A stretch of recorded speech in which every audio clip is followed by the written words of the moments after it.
उसने अच्छा काम किया, अपनी तरफ से कोई बुरा नहीं काम किया। खुदाया इसको इतना ना किया जाए कि वो अगला बंदा परेशान हो। इचरा बाजार में कैलीग्राफी वाला लिबास पहन के आने वाली खतून के साथ जो वाकया हुआ, जिसकी वजह से शुरू हुआ, वो अब इस मार्केट में नहीं है। ये वाकया कैसे शुरू हुआ, आए यहाँ के जो दुकानदार है उनसे जानते हैं। कोई भी फलाई काम हो वो सबसे आगे होता था। ना ही सारे हाफिज़े कुरान है, ना ही सारे आलम फाजिल है। चंगारी की तरह आगे फैली है। जिस तरह की पता नहीं क्या हो गया जी, जब सामने चीज आई पता चला कि ये कुछ भी नहीं था। अस्सलाम वालेकुम, मैं हूं उस्मान बट, आप देख रहे हैं उर्दू पॉइंट। नाज़रीन, इचरा बाज़ार में कैलीग्राफी वाला लिबास पहन के आने वाली खतून के साथ जो वाकया हुआ, जिस शख्स ने, जिस दुकानदार ने ये वाकया जिसकी वजह से शुरू हुआ, वो अब इस मार्केट में नहीं है। वो यहाँ से उसको निकाला जा चुका है उसकी नौकरी से।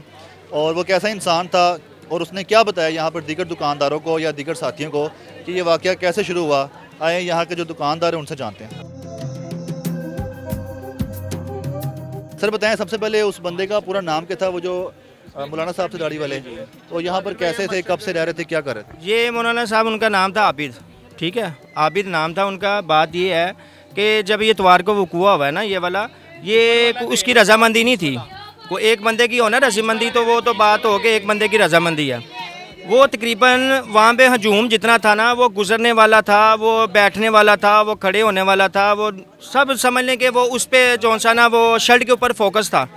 वो हर बंदे पे जौन सा ना, हर बंदे की नज़र उस जौन सा ना कुर्ती के ऊपर थी कि ये इसके ऊपर जौन सा ना ये लिखी हुई है, तो इसमें जौन सा ना ये मामला जौन सा ना इसका हो। बात पता क्या, हम भी पढ़े, हमें भी गलती हो जाती है, लेकिन ये गलती की माफ़ी उसने खुद मांगी है, हमने नहीं खुद मांगी ना, हमने मंगवाई है। वो तो उसने अपने दिल से, अपने रजामंदी से मांगी है कि मैं नेक्स्ट टाइम ये लिबास नहीं पहनूंगी, क्योंकि ये चीज़ हमारे पाकिस्तान में नहीं होनी चाहिए। वहाँ पे ये चीज़ बिक रही है, चल रही है, जो भी है, लेकिन हमारे पाकिस्तान में ये नहीं होना चाहिए। क्यों कि इसमें हर इंसान का दिल मजमू होगा, तैश में आएगा, जज्बात, फिर हमारे जज्बात से ना खेलें। ये तो ये एक प्रिंटिंग है, ये प्रिंटिंग के साथ हमारे जज्बात को ना खेलें। हम तो कहते हैं यार हर चीज़ करो, आप महंगाई करो, जो दिल करता कर लो, हम आपको पूछने वाले ना, हमने पूछा कभी। लेकिन ये चीज़ें जो सी प्रिंटिंग करके हमें जो सा ये आप इंशार फैला रहे हो ना, ये मत करो। कहाँ पर वो काम करते थे और सुना उनको निकाल दिया गया अभी काम से? जी वो काम करते थे, लेकिन उनको जो सा ना उन्होंने निकाल दिया, लेकिन ये तो गलत बात है ना। अब देखो वो उसको बेचारा, उसने अच्छा काम किया, अपनी तरफ से कोई बुरा नहीं काम किया। हमारे हुक्मरान क्या क्या नहीं करते, ख़त्म पर डाका मारते हैं, नामूस रिसालत पे डाका मारते हैं, हर चीज़ पे डाका मारते हैं। उनको सिर्फ वो नज़र नहीं आता, ये नज़र आता है कि इस औरत के साथ इन्होंने माफ़ी क्यों मंगवाई। हम मुसलमान हैं, हम आपको ये भी कह रहे हैं कि मैं उनकी जगह मैं भी होता ना, तो मैं वो तस्वीर देखता, एक मिसाल, तो मेरा भी दिल मजमू होता। ये बादशाह बैठे हैं, इनका भी होना था, ये भी हैं, लड़के भी हैं। खुदाया इसको इतना ना किया जाए कि वो अगला बंदा परेशान हो, उसकी रोज़ी रोटी का मसला है, वो मामला इसको इतना ना दबाए। आपकी मेहरबानी है, आप जो चैनल वाले हैं, इसको इतना ना दबाया जाए, इसको यहीं पर था वहीं पर ख़त्म कर दिया जाए, आपकी मेहरबानी।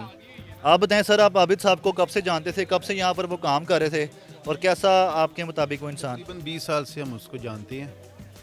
तो अगर किसी को भी कोई ब्लड चाहिए हो, कोई भी फलाई काम हो, मैयत को गुस्ल देना हो, तो वो सबसे आगे होता था। मैं उस वक़्त घर ही था जब ये मामला हुआ, लेकिन मुझे ये पता लगा कि किसी तीसरे बंदे ने उसको फ़ोन किया, किसी और दोस्त ने, कि यार इस तरह एक लड़की है, ये उसने कुरानी आयात की ना शर्ट पहनी हुई है। तो वो सुना यही है कि वो खाना खाने लगा था, वो खाना छोड़ के चला गया कि मैं देखूँ तो सही किसने। वो आप फोटेज में देखेंगे, वो यही कह रहा था कि बच्चे आपने ये कुरानी आयात वाला पहना हुआ, बेसिक वो पढ़ा हुआ नहीं है। तो अगर आप लोकल अरबी देखें ना दुबई में या सऊदीया में, तो उसके ऊपर ज़ेर ज़बर नहीं है। जहाँ तक मेरा ख्याल है कि उस कुर्ते के ऊपर ना ज़ेर ज़बर, बेशक हलवा लिखा हुआ है, कुछ भी लिखा हुआ है, लेकिन उसकी मशाबत जो है ना वो अरबी के साथ है। बेशक हमें नहीं पता उसका मतलब क्या है, हमें ये, हमारा काम ये बनता था कि हम उस लड़की को पकड़ के 15 पे कॉल करा के पुलिस के हवाले कर देते, क्योंकि ये रियासत के मामला हैं, हमारे नहीं हैं। तो हमें कानून हाथ में नहीं लेना चाहिए। लेकिन ये है कि अगर हो गया कुछ, ये अल्लाह का शुक्र अदा करना चाहिए कि यहाँ पे कुछ जानी नुकसान नहीं हुआ। गलती मुझसे भी हो सकती है, आपसे भी हो सकती है, किसी से भी हो सकती है। ये है कि बस अब इस मामले को इतना उछाला ना जाए, इसमें है कुछ भी नहीं है।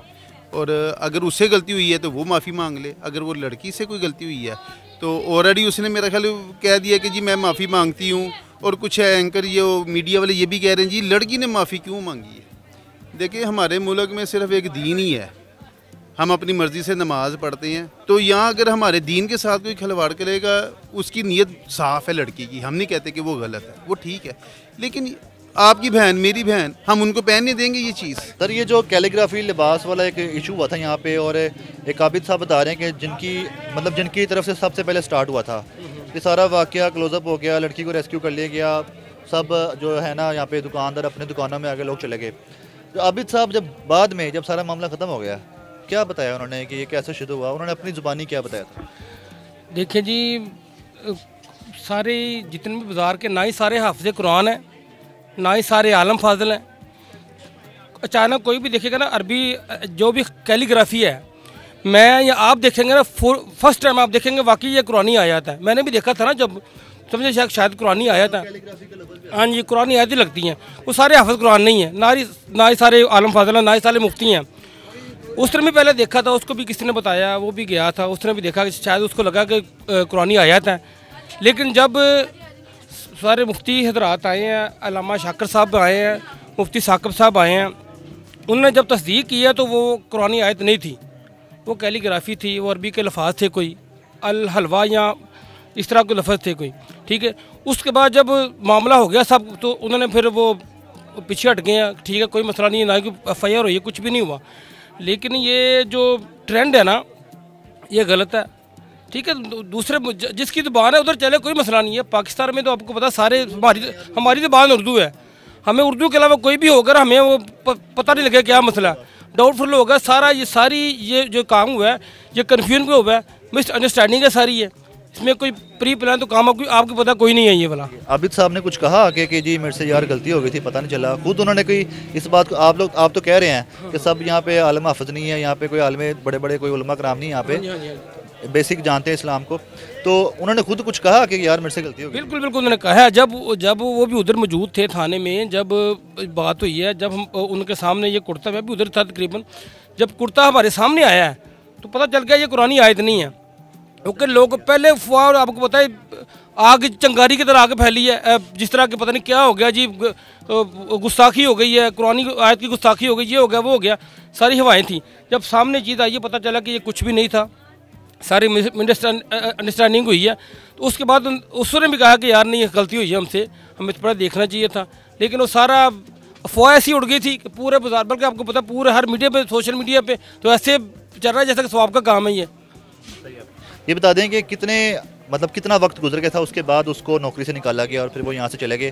कोई रब्ता हुआ दोबारा कि क्या कर रहे हैं, कोई कोशिशें कर रहे हैं दोबारा काम करने की? नहीं, अभी तो रब्ता तो कोई नहीं हुआ। तो उसको फ़ोन भी किया, फ़ोन का उनका बंद जा रहा है, लेकिन उसे मेरे ख्याल से उन्होंने ऐसा काम नहीं किया। उन्होंने तो अपनी तरफ से कोशिश की, शायद ये कोई नाफरमानी हो रही है, ये गुस्ताखी हो रही है, लेकिन ऐसा कोई काम नहीं था। उस तरह भी एक्सक्यूज़ किया कि सारी मिसअंडरस्टैंडिंग थी बस।